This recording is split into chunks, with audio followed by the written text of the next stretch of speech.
Él es digno de gloria y digno de honor, el Cordero que vida nos dio.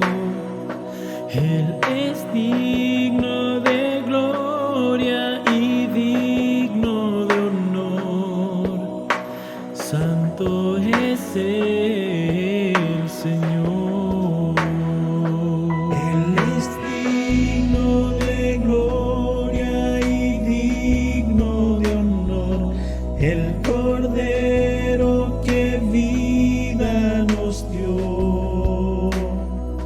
Él es digno de gloria y digno de honor, santo es el Señor.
Le damos muchas gracias al conjunto Salem por su hermosa alabanza que nos ha presentado para acompañarnos en nuestro programa.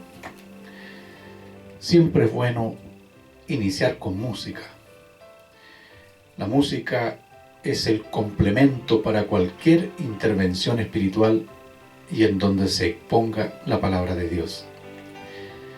Mis hermanos y hermanas y amigos, amigas, un placer inmenso saludarles en el nombre del Señor, al mismo tiempo de agradecer a nuestro Dios por permitirnos desarrollar un programa más para su gloria y honra. Antes de comenzar, mis hermanos, quisiera hacer un pequeño paréntesis para reiterar nuestros saludos en el nombre de nuestra Iglesia de la Estrella, a la familia Lagos Reis y en general a la familia Reis, y decirles, querida familia, que seguiremos orando por ustedes.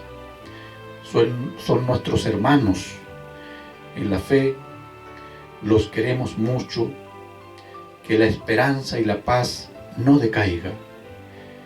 Como todas las cosas pasan, este dolor también pasará. Cristo viene pronto y ya no habrá más llanto, ni dolor, ni clamor, como dice el texto.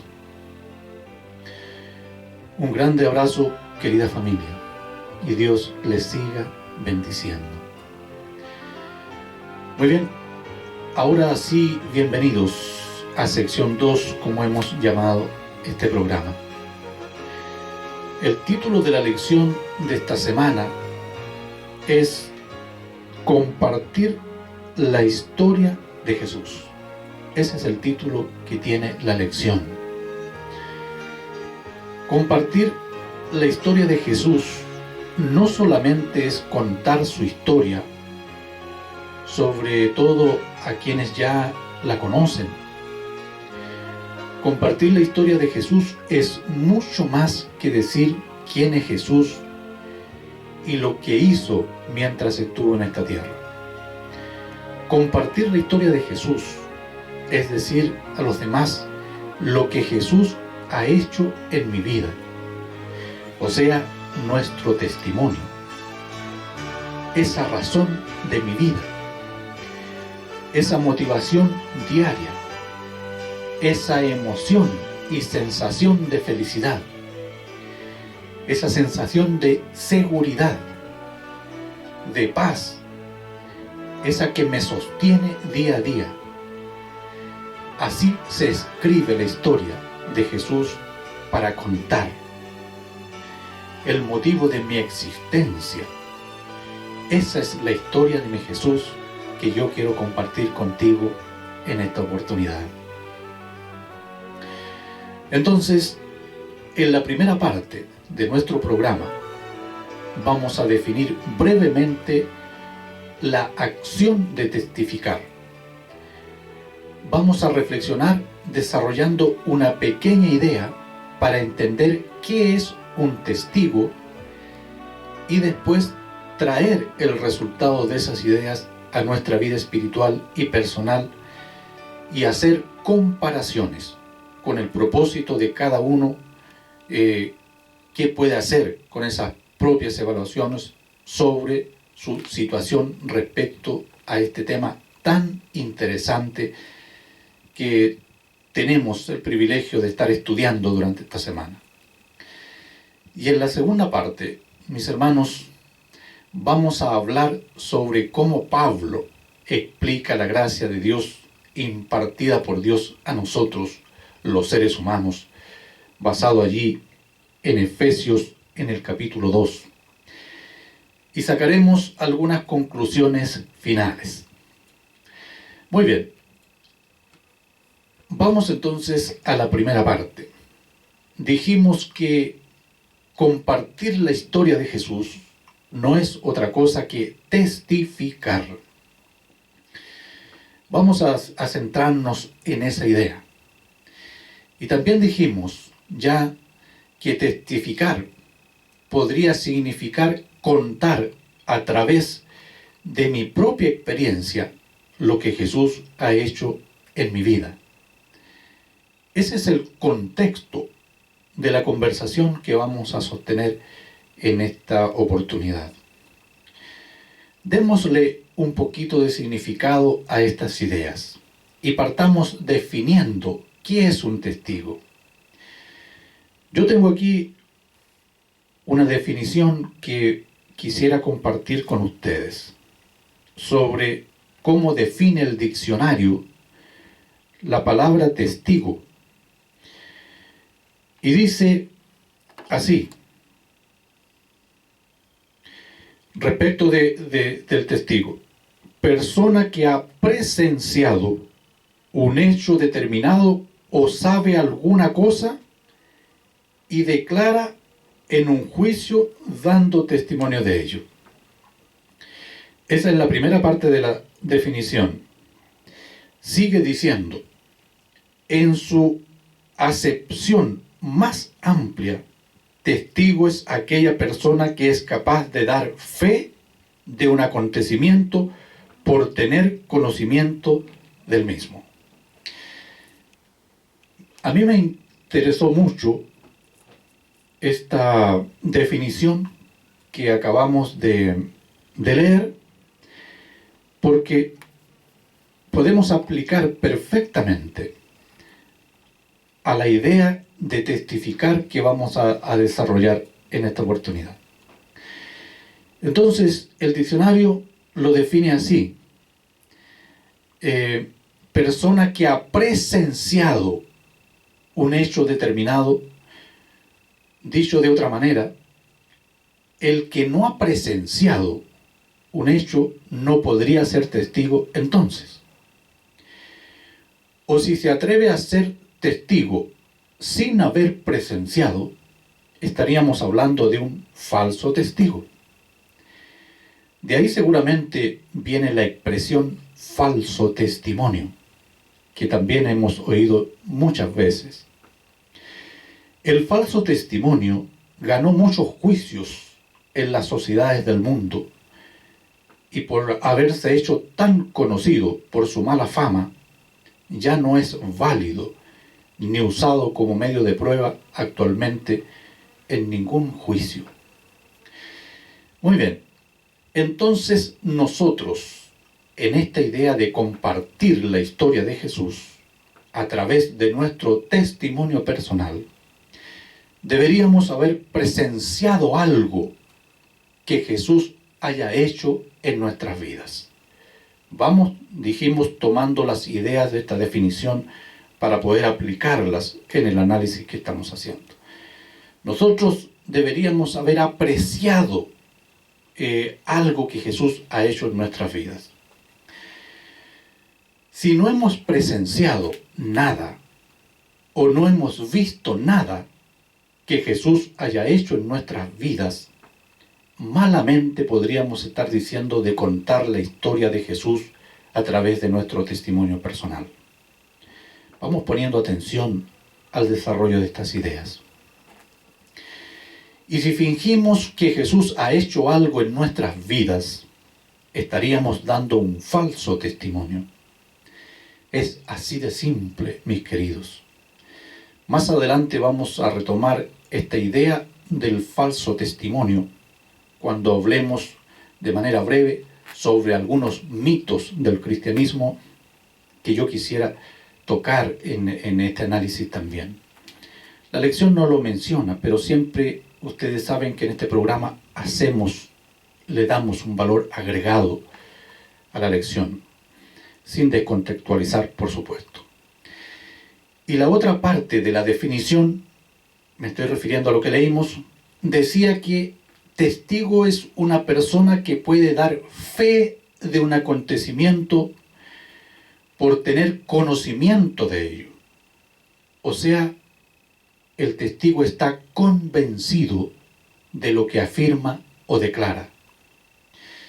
Muy bien, mis queridos hermanos, hasta aquí en nuestra primera parte del programa o de este tema, ya hemos definido y entendido claramente en qué consiste ser testigo de Jesús. Y hemos comprendido también que al contar la historia de Jesús debemos hacerlo con nuestro testimonio personal, y eso significa para nosotros haber presenciado en nuestra experiencia algo que Jesús hizo en nosotros. Esta situación nos da paso para hacernos la siguiente pregunta. Al contar la historia de Jesús a través de nuestro testimonio, ¿qué diríamos nosotros? Si nos preguntaran, ¿qué diríamos al respecto? ¿O no diríamos nada? ¿O diríamos un falso testimonio? Mis queridos, en ese caso, despejemos algunos mitos del cristianismo.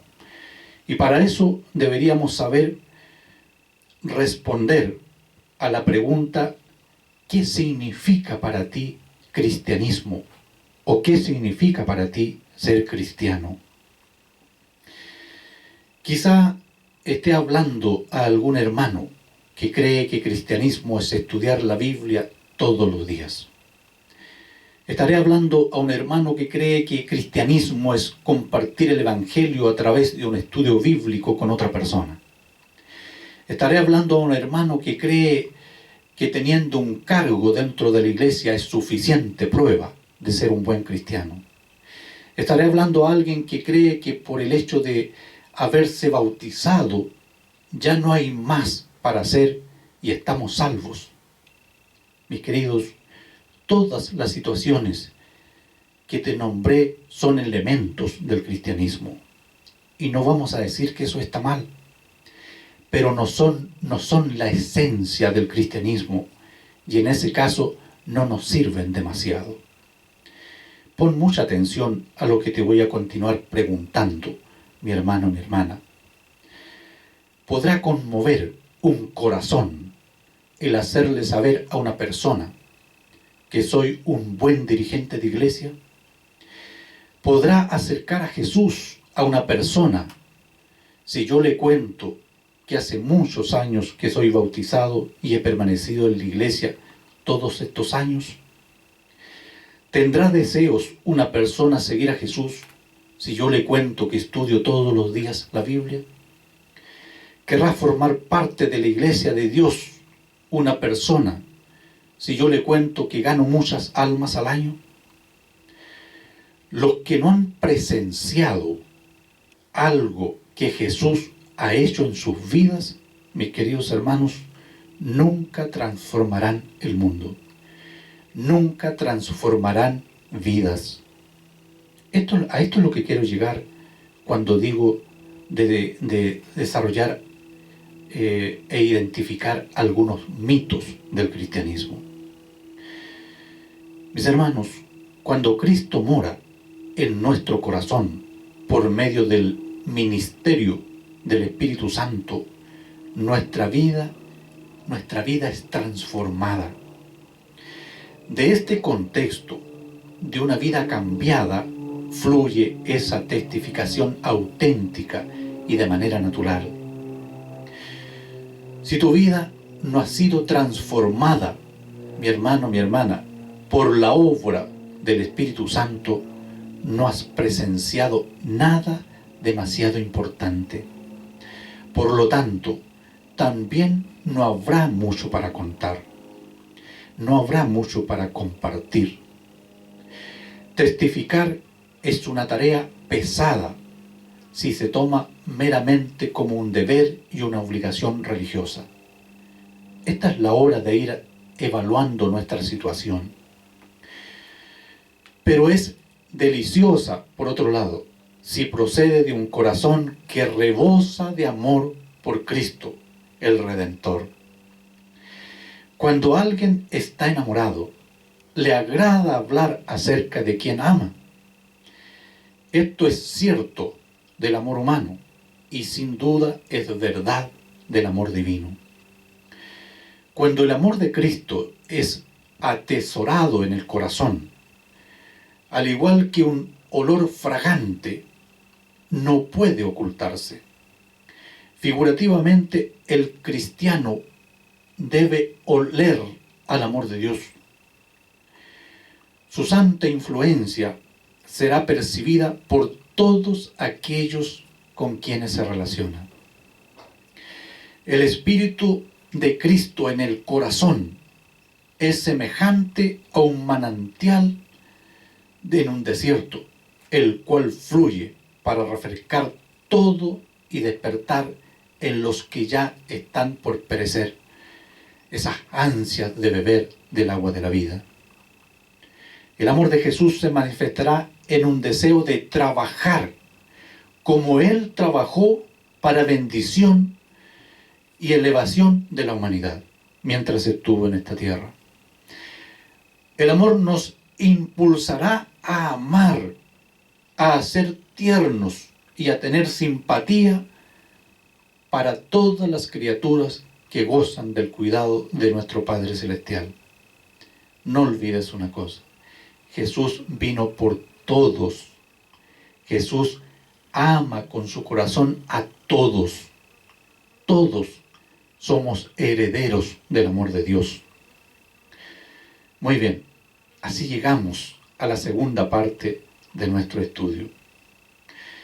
No sé si recuerdas que ya te había anunciado que en esta parte vamos a hablar de la gracia. Vamos a definirla un poquito y vamos a hablar sobre este tan importante tema en lo que tiene que ver con nuestra vida. Esa gracia que viene de Dios, que a nosotros no nos cuesta nada y que Pablo explica muy bien. Antes de leer el texto, podemos agregar, para conectar con las ideas que venimos planteando, lo siguiente. Cuando decimos a otras personas lo que Jesús hizo en nuestras vidas, a objeto de transformarlas, estamos compartiendo la gracia de Dios con la gente. ¿Te fijas? Estamos conectando lo que ya dijimos sobre el amor de Dios, sobre el amor de Cristo, sobre nuestras responsabilidades cristianas. Ahora conectémonos con la gracia de Dios. Hermano, hermana, yo te pregunto, ¿estás entendiendo estos conceptos? ¿Te está quedando claras las ideas que estamos presentando? Yo trato de explicarte de una manera muy simple y por supuesto también en la medida que yo comprendo. Si tuviéramos que definir este concepto de gracia, de la gracia, en pocas palabras, ¿cómo definiríamos nosotros la gracia? Considerando y sin que se pierda la verdadera esencia, ¿cómo la podríamos definir? En base a lo que enseña la lección de esta semana, en mi manera de ver, yo diría que gracia no es otra cosa más que el amor sin límite de Dios hacia nosotros. A mí me parece que la gracia es eso. La gracia es el amor de Dios demostrado a la raza humana. Por eso se dice que es gratuita. No nos cuesta absolutamente nada. Si dijéramos una ironía, alguien expresaría: no tenemos la culpa de que Dios nos ame tanto. También sirve esa expresión para entender el amor de Dios.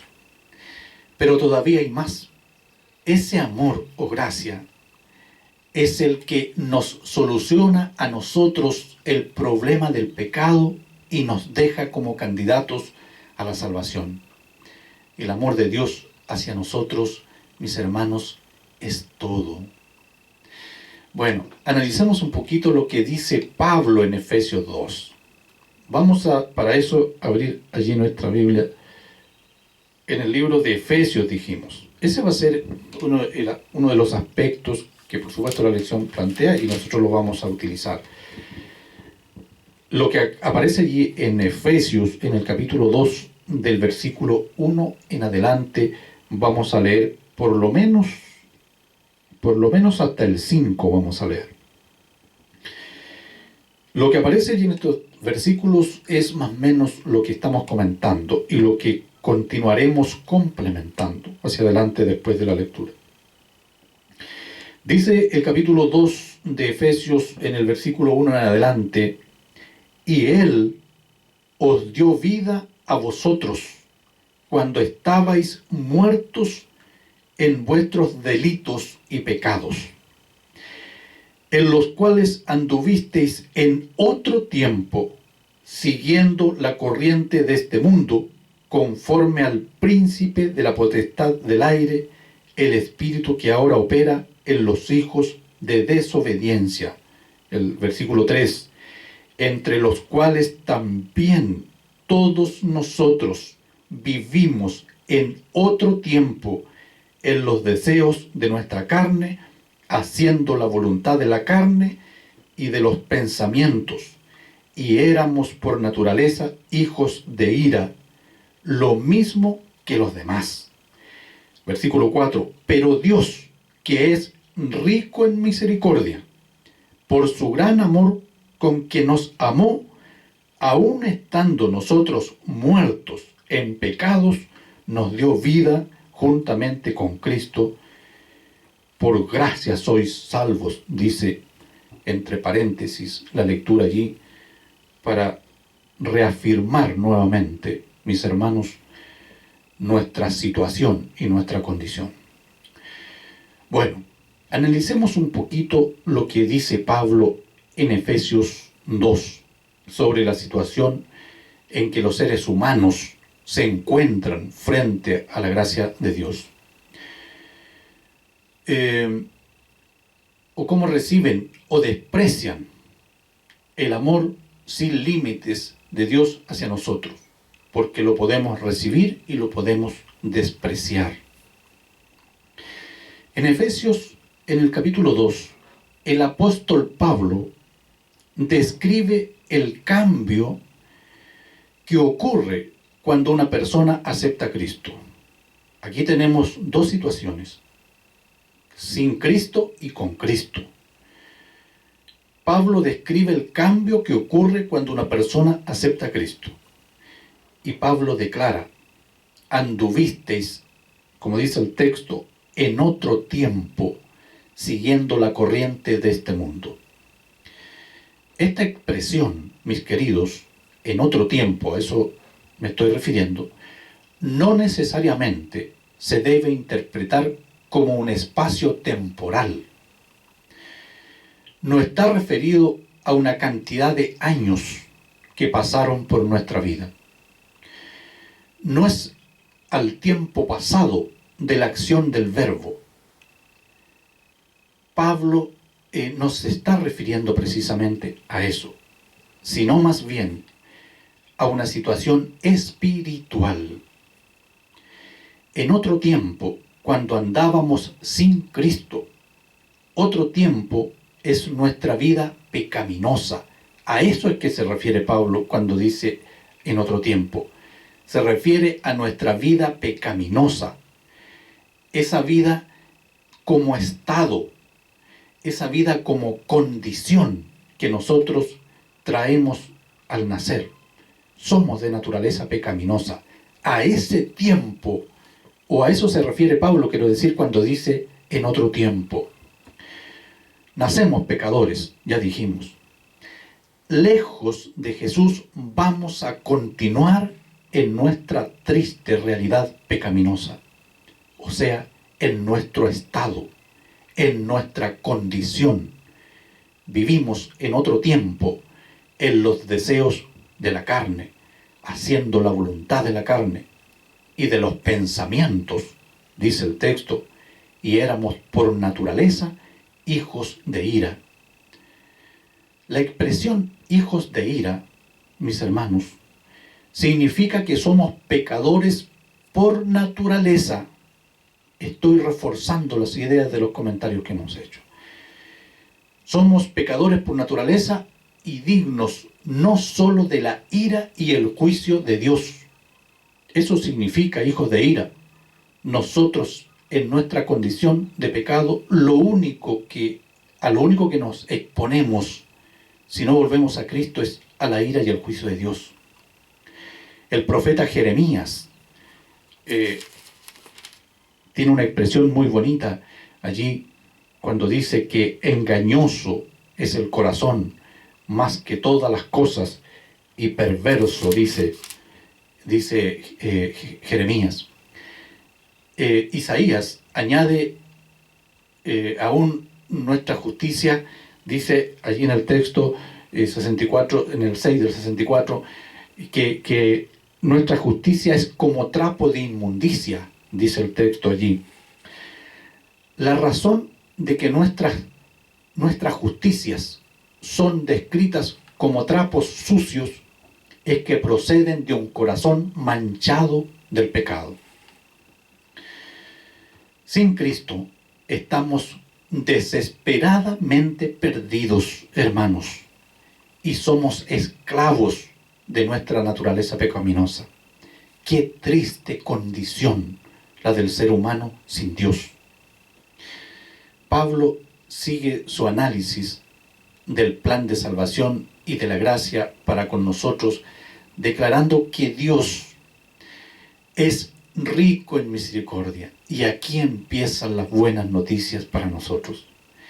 Nos dio vida juntamente con Cristo, nos resucitó y asimismo nos hizo sentar en los lugares celestiales.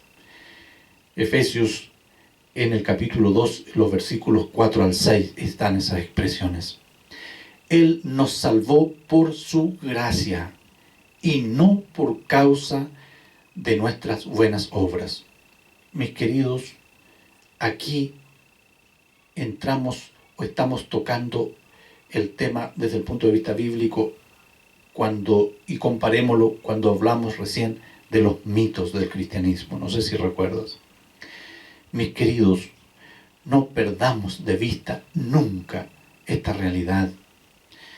Y esta realidad no solo del punto de vista de saber, sino que de entender que nada de lo que hagamos nos ayuda en absoluto para recibir la gracia de Dios.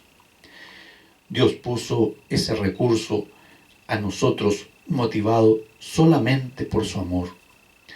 No tratemos, mis hermanos, darle una ayudita a Dios para que nos dé su gracia, tratando de ser un buen cristiano.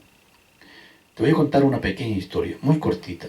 Un día me tocó ver a un líder de iglesia que, justificando su pecado, dijo: Dios tendrá que comprender, porque yo soy misionero y ayudo mucho en la ganancia de almas. Mis hermanos, en este caso hay dos malas noticias. Pon atención. Primero, tú no eres imprescindible para Dios en la ganancia de almas. Ese es un privilegio que nos da Dios en nuestro propio beneficio. Y cuando Dios te ofreció su gracia, no te pidió nada a cambio. Esa es la otra mala noticia que yo te estoy diciendo. Cuando Dios te ofreció su gracia, no te pidió nada a cambio. Por lo tanto, tú no puedes hacer nada para darle una ayudita a Dios, como te dije, y pretender que por alguna cosa que hagamos, tal vez en el bien de la iglesia, para el bien de otras personas, eso, hermanos, no está considerado dentro del plan de salvación de Dios. Hacer algún tipo de mérito para salvarse, hermanos, lo único que puede estar haciendo es comprometer aún más nuestra triste condición. La gracia de Dios nos perdona de la culpabilidad del pecado y nos libra de las garras del pecado. Por su propia gracia nos salva de la penalidad del pecado y nos libra de su poder. La salvación por gracia, mis queridos, nos libera de la condenación y la esclavitud y dominio del pecado. Nosotros, quien una vez estuvimos muertos en transgresiones y pecados, ahora estamos vivos en Cristo. A eso es que se refiere Pablo cuando dice en otro tiempo, o sea, a la vida sin Cristo. Eso es en otro tiempo, la vida sin Cristo. Mis queridos hermanos, amigos, contar la historia de Jesús es contar la historia de cómo su gracia actuó en nuestra vida. El testificar no es un don espiritual dado a unos pocos elegidos. Es el rol de cada cristiano.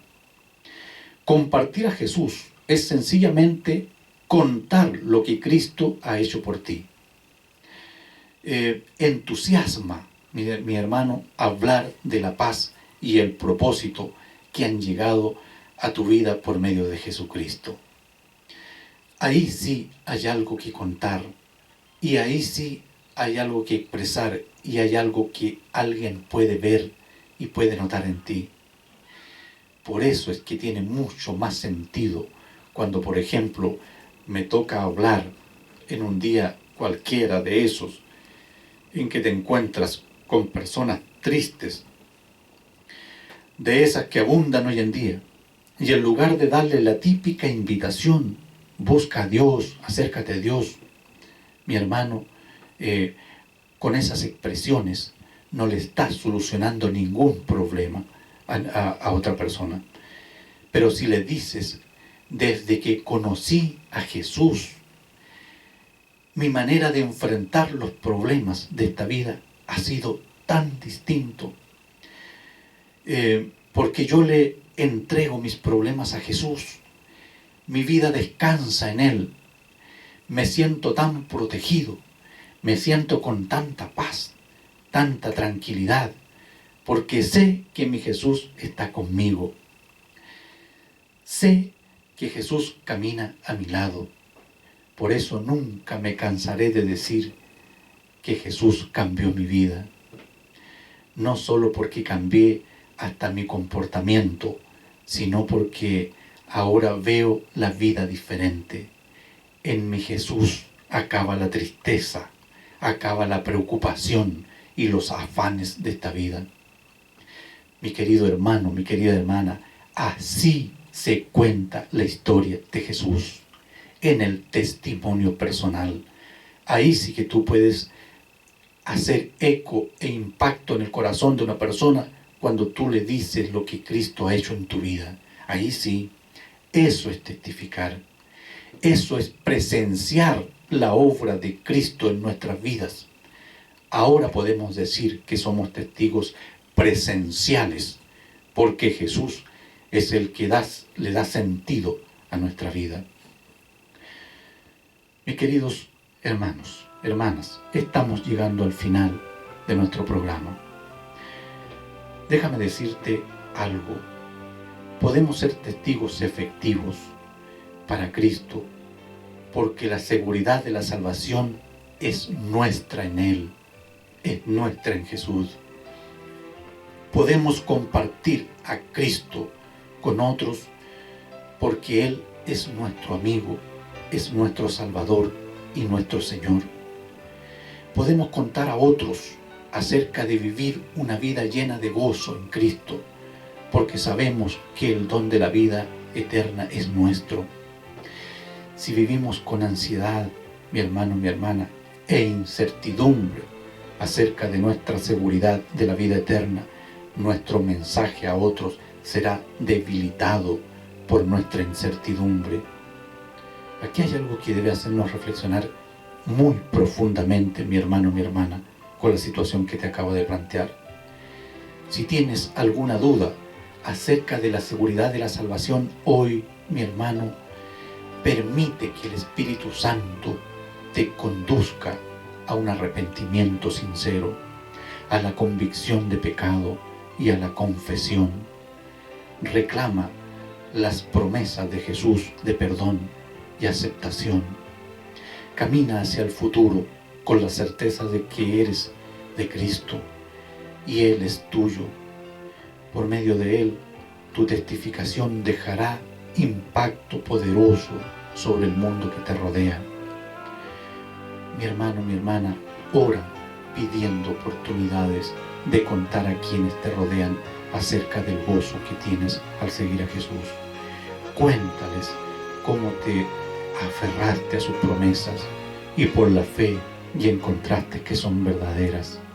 Comparte tus respuestas a tus oraciones o las promesas bíblicas que son significativas para ti, sobre todo en los momentos difíciles.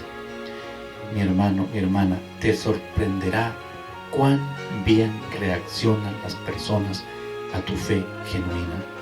Pero para eso, mi querido hermano, hermana, debes buscar a Jesús todos los días, olvidándote de todo lo material que pudiera estar poniendo en primer lugar. Dale el primer lugar a Jesús en tu vida. Él quiere darte gracia. Él quiere darte el perdón que necesitas. Él no te pide nada a cambio. Mi querido, deja todo y anda a Jesús. El discipulado o el discípulo deja todo por seguir a su maestro. Mi hermano, esto no significa que debas renunciar a tus cosas y abandonar todo. Esto significa que Jesús debe ser en tu vida el primer lugar. Significa que Jesús pasa a ser el centro de tu vida, el motivo por el cual vives todos los días, la razón de ser. Mi amigo, mi hermano, mi hermana, ya es hora de comenzar a pensar que en esta tierra no es para nosotros. Este no es nuestro lugar. La redención cercana está. Jesús te ama. Jesús te dice, ven. Mi hermano, mi hermana, mientras Eric canta esta hermosa melodía, yo voy a estar orando por ti y por mí, para que el amor de Jesús se reproduzca en nosotros y haga los cambios necesarios para comenzar a escribir nuestra propia historia con Jesús. Es hora de vivir en otro tiempo, como dice Pablo. Es hora de vivir con Jesús y contar su historia a través de nuestra experiencia personal. Te espero el sábado en nuestra clase de Escuela Sabática Virtual. Que Dios te bendiga.